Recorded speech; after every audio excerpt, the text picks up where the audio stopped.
And when you're walking through it and you can't get your breath, you know, oh, it's going to be bad news out there. Welcome to Dallas. Yes. Okay, Bobbie, then I'm going to go into a two-shot now. Okay. And so then what he said. So then he said, okay, like that. And then what she said. I've done this before. Yes, we've interviewed, I would say, probably 4 or 5 times. This may be being the 6th. Yeah, you even came out to LA too. Oh, yeah. Yeah, a couple of times. Okay. All right. Well, Cheech, we were just sitting here kind of, excuse me, reminiscing about our past meetings over the years. Yes. We can talk about it on TV, Bobbie? Well, your wife is right in the room Oh. next to us. I think it's okay. Okay. Okay. But I've kind of lost track of what you're doing. And first of all, you've lost so much weight. have? You Well, look marvelous. Well, thank you very much. I looked under the bed, but I couldn't find it. You know? This was something that you made a conscious effort to do, I guess. Yeah, I did work out quite a bit and try to watch what I eat, watch it as I eat it, and and stay on the road as much as possible. It seems to keep it off. I just had a new little baby that seems to keep me in trim and running after him. Yes. Little Pinocchio Francois, they were calling him this week. Now let's get the record straight. You and Tommy Chong, you're not working at all together anymore? Well, just not right now. We're taking a little hiatus and we're doing individual projects we've wanted to do for a little while, and probably get back together again and do something, you know, after a while. We just kind of wanted to do other projects that weren't in the Cheech and Chong mold, you know, where there was kind of a mold that we were pushed into, and we kind of wanted to break out of that for a little while. And we found that doing individual stuff was an easier way to do it than doing Cheech and Chong, because everybody expects Cheech and Chong to be one thing. And whenever we kind of stepped out of that mold, we weren't very successful. So we wanted to do other things, so we just kind of took this little time and did that. Was that kind of a depressing time for you, trying to decide what you're going to do and how you're going to do it? Yeah, it was anxious. I don't know about depressing. It was real anxious because well, I can do anything I want though. What I want to do. Then I came up with this idea for this Born in East LA, the song that I wrote first, and then we made a video out of it, and then things kind of mushroomed from there. I got a call from the studios, and they said, hey, I think there's a movie here. So I came in and we talked about it, and they said, okay. And I went away and wrote it, and lo and behold, one day I found myself on the streets in Tijuana saying lights, action, camera, and here we are. So you're writer, director, and star. Mm. Is it your first feature ever to direct? Yeah, that's by myself. Tom and I directed together quite a bit because we wrote together. And but this is the first time I've been all by myself, and it had its highs and lows. The high part being that you could take what you wanted and really realize it, and the low part being is that you don't have anybody to kind of spur you on and share it with. So I missed that part of it a lot, but what we gained from it, I was real satisfied with. And now you'll want to do more directing? Probably. Directing's kind of a pain. I mean, you know, you got to be in charge, and you got to be responsible for everybody, and then you come in and act on a pitch, and that's fun. I mean, you just come in and have a good time and get into your part. And there's a lot of times where I envied all the other actors. You know, they get to come in and do their part and go home and party at night, and I'm there at 11 o'clock, 12 o'clock, midnight, watching dailies and planning out the next day. And after a process of weeks, it really kind of. I had such a great crew and such a wonderful cast that they really helped me on this, and it was just filming this was really a pleasure. It's doubly hard, though, I would think, Cheech, when you're the star and also the director. Now, different people do that combo job. Mm-hmm. And how did you find was the best way for you to work it? Did you use stand-ins a lot, or how would you work it? Well, I used a video replay. We have a video camera that's set up that goes right through the main camera, and you get to see exactly what you did instantly. So I'd run back to the video replay and replay it. Okay, this needs to be faster, shorter, longer. I need to move the camera in more. Let's have another take, and that really helped me. a lot, so that it was instantly seeing what you were doing. And that was invaluable. Plus, I had a real strong producer, a man named Peter McGregor Scott, who I've done. This is our 4th movie together, and he knows how I work, and he provides everything. I don't have to really be troubled about it that much. So that was good. Plus, I had a lot of faith in my actors, and they, in turn, had a lot of faith in me. So that worked out really well. There was no problems in that end. Is this a movie with a lot of social message, or is there a lot of fun, or is it a combination, or what? It's really a combination of the two. I mean, my theory was also always, if you were going to tell a message, slip it in their coffee, so so nobody even tastes it or feels it, and but they get the message. The broad social statements are there, but it's a fun movie. It's a very funny situation. My character is a Chicano, lives in L.A., and he gets in the middle of an immigration raid and gets deported because he doesn't have any ID or money or anything with him, and he's stuck in Tijuana and has to try to get back by hook or crook, and he finally ends up having to get a job, a number of jobs there, and to make money to pay somebody to smuggle him back. And it's pretty funny. I mean, he has a lot of comical situations he gets into.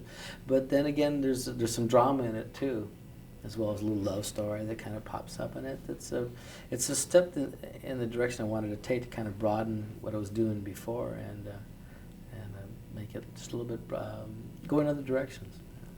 Cheech, is there any of your own personal background in the story? Yeah, a lot of it. I mean, basically, it's kind of... Because you're from L.A. Yeah, was born and raised in L.A. It's a story of this third-generation Chicano lives in L.A., basically. That's one of my parents were born in L.A., and one of my grandparents was born in L.A. We go back. What I wanted to say is how the whole Chicano-Latino thing is integrated into the fabric of the United States and America, and how that is one and not separate, you know. And I think I made the point without hammering it over the head, but everybody gets it, you know. Currently, the movie La Bamba is doing very well, and it's being shown in Spanish-speaking theaters simultaneously with the first run of the picture throughout the country, I guess, or certainly in areas where there is a large Hispanic population. Now, will your picture have that kind of distribution? Absolutely. It's going out simultaneously in English and Spanish, and I'm real happy about that, because it's a story that everybody that speaks Spanish or Mexican or Puerto Rican or Cuban or Hispanic in any general sense can really relate to, because and everybody in America, because everybody came here as immigrants at one time or another, and it's really an immigrant story. And it's especially timely for today. What is your feeling about the current immigration policy as it applies to the people from Mexico? Well, I think it's short-sighted. I think that the government has always had every administration in the United States, as far as I know, has had a very paternalistic attitude towards Latin America. And I think that's counterproductive. That what we're involved in today. I mean, these immigration laws that they've erected are really band-aid cures to a much deeper problem that we're not utilizing our resources as they should be. What would be a good way to handle it, do you think? Well, I think there has always been a natural pattern of migration from Mexico to the United States and up through in Latin America, because it was once Mexico, a lot of the United States, South and Southwest, and there has to be a trade-off for work. Let the people come up and work, but not harass them. I mean, the harassment, it's unbelievable. The United States needs the Mexican labor and hires them all. There's a great line in the play La Víctima, which is just at the LA Theater Center, chronicling the same problem that happened at the turn of the century when they brought all these braceros in, and they were getting deported and chased around, but they were asked to come in, and the one character asks, well, if they don't want us here, why do they keep hiring us? You know, and that's at the crux of the problem. The labor is needed, but the harassment is not, and it's counterproductive. And we spend more money trying to chase people that come across the border illegally when they shouldn't be an illegality involved. There's starting to be the first inklings of the steps towards a more enlightened policy, but we still have a long, long way to go. You know, because most people that come up from Mexico, they don't come to the United States because it's the most wonderful place in the world to live, although I think it is. They come up to make money and to go home because they don't want to live here. They want to live in Mexico. That's why they're there. Well, and everything is so depressed there now that you know, and they can't keep body and soul together for their families. Yeah, they have to. I mean, the fact of the matter is they have to come here. You know, I mean, it's not like they're coming over to take all our rocket scientist jobs. You know, I mean, it was just a tragedy that a couple months ago the state of Oregon was in such a panic because the new law made immigration harder, and then the people were scared to come up, and their strawberry crops were going to perish, and so they called out the National Guard to come and harvest the crops of strawberry crops in Oregon. I mean, you got strawberries that cost $10 a piece, you know, and that kind of thinking is lunatic. Your father was a police officer, is that right? Mm-hmm. Yeah, 30 years. What was that like growing up as the kid of a police officer? A kid like you particularly. Yeah. Well, you know, you learn to be real quick and quick-witted too. My dad and I always bumped heads because I was a little stubborn and so was he. And so it was interesting. My father is probably the most honest person I've ever known in my life, and he's just straight down the line, Oscar the cop. And no variation. The law was a law, and that was it, and there was no question about it. And so I always saw a lot of gray areas, and we always differed politically. And so, but I really learned a lot from him. I learned how to work hard, and I learned how to try to be honest, and that's really helped me all through my life. He always told me if lies are like cripples, they need other lies to hold them up. And if you are honest, you only have one thing to remember. And it sure takes a big load off your mind, so I've always tried to do that. Are you passing that along to Jamie? Boy, I sure am.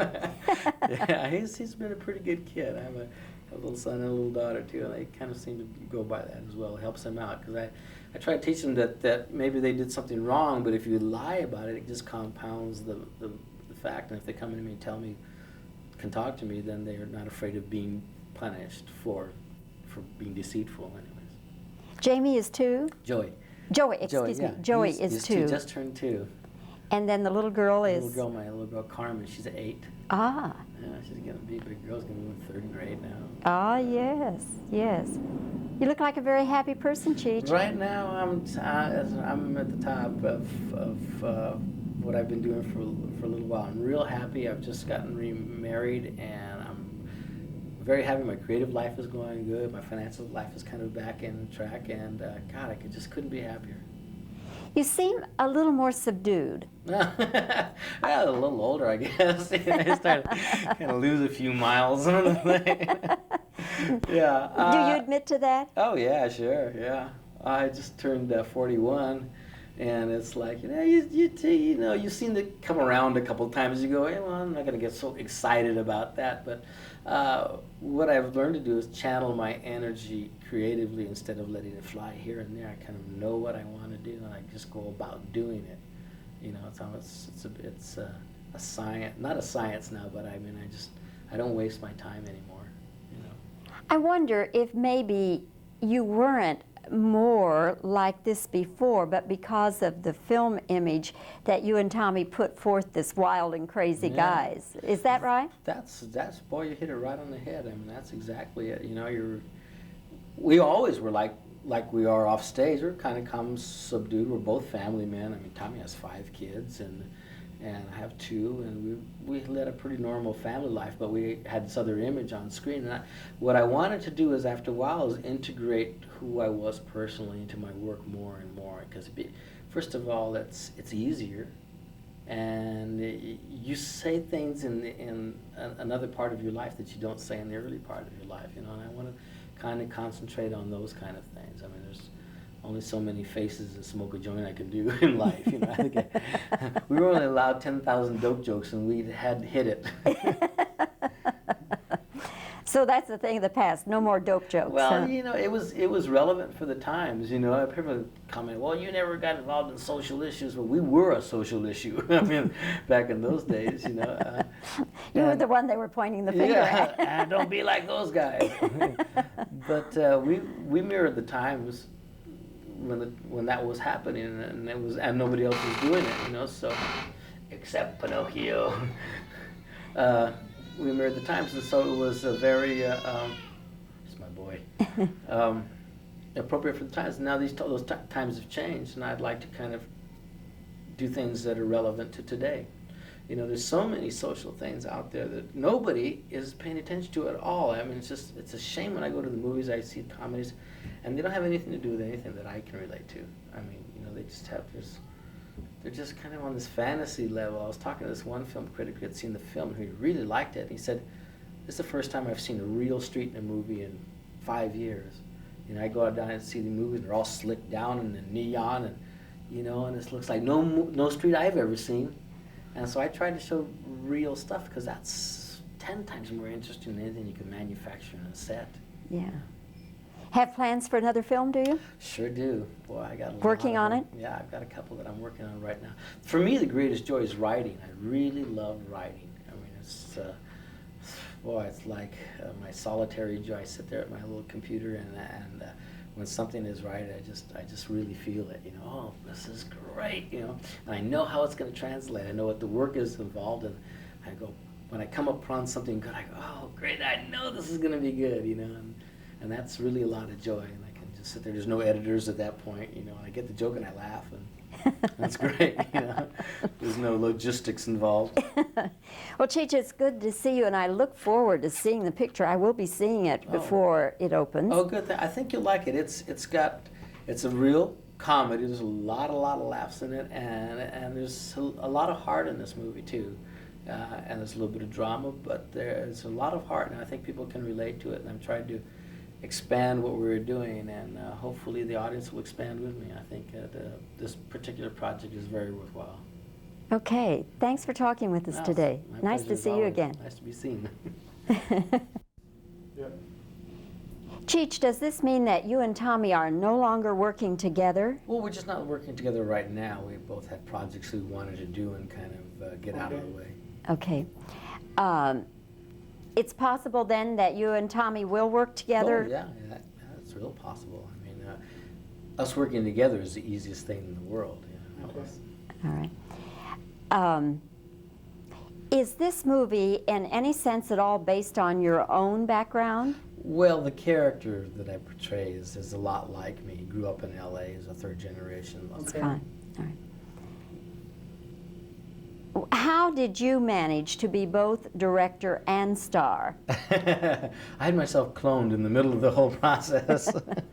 I used a videotape replay a lot that helped me a lot. Okay. Okay, I'll get a one shot now. Question. All right. Go ahead. You seem more subdued now. Is it that maybe you were always, let me start. You seem more subdued now. Or is it that you always had this side, but you had to live up to the crazy image that you and Tommy had on screen? Yeah, well, that and my Valium prescription really had a lot to do.